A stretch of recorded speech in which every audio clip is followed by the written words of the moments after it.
Oh. Sử dụng đó. Sử dụng cả tiền lên gì chơi nữa. Lên gì chơi mà tao có xuyên nhân ta. Gì mà không có xuyên nhân đâu nữa. Nó sẽ chúa mà, sao lùi lùa mà.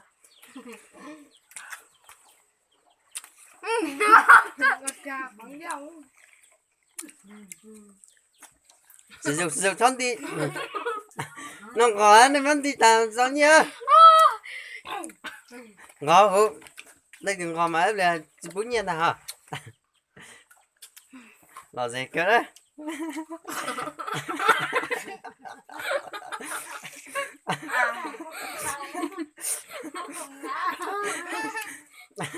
Nó đó gì mà. Đó là lùa hát lên mà.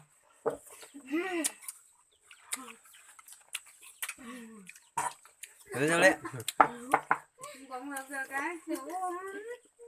Và kia.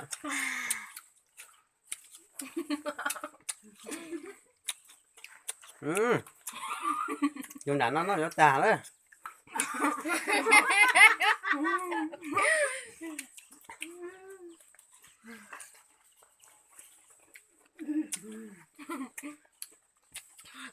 Lên bên mẹ. Tao mẹ không làm đi.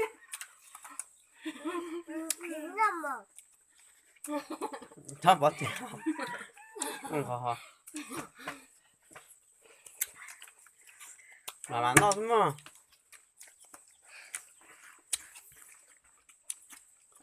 Thuần đau thuần rất tự địa. Thì á. Bé tụi nó lên chủ dây mà thường có nhiên ta. Dạ con dạ chưa.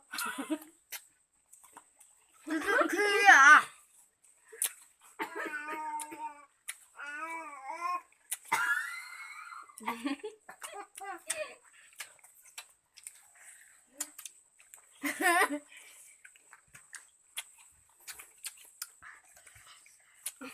Nó chiều.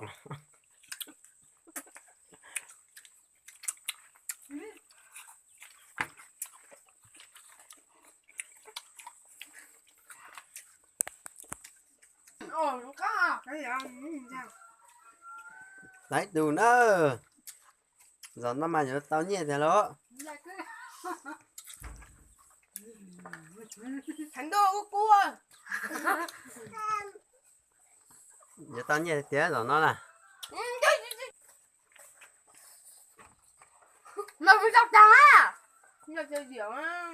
Nó ta hồi rồi nhớ tụi ba nó được có lên đấy. Nó tao. Nó khẩn trương của nó thông. Hắn thì vẫn lại hoang. Nó khẩn trương. Cũng mà cỏ cho. Cũng là cỏ ít sừng à. Có sừng à. Hấp có chớ.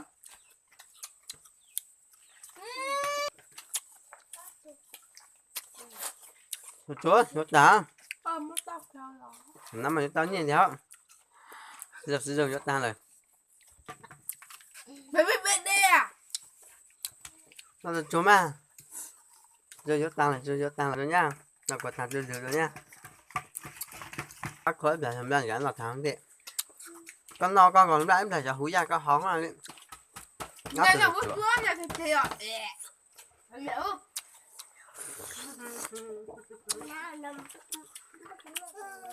Rồi con đâu mà.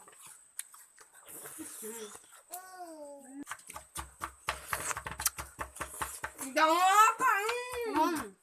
Con tàu. Đâu Mày thằng chị của ông.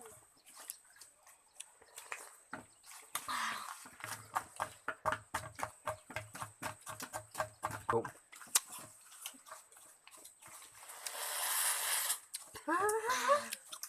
Khá sắp lỡ.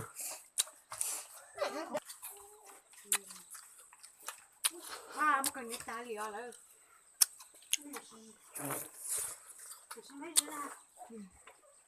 Nó sẽ thích như vậy. anh nói chỉ là mới nào cái gì thế coi chung ớt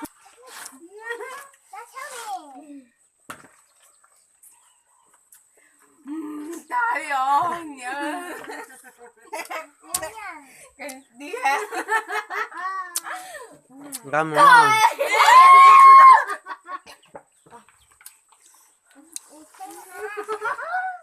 Không xin